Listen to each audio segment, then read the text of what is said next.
Ассалаумағалейкум жігіттер.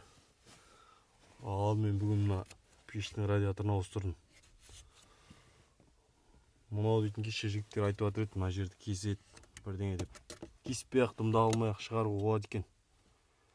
Мынаны ашасың, мына болттарынан.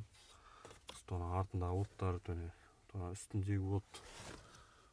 Үстіндегі болт. Осыларды босатасың, сосын астында шуруптар бар, мына жерде деген сияқты. Астында 5-6 шуруп бар.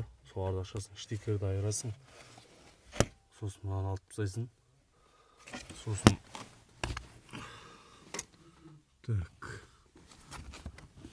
астында мына пластмасс бар ғой,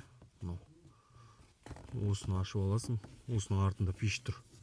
Мынаның артында осы пештің трубкасы келіп жатқан. Осының артында пештің радиаторы тұр мына жерде.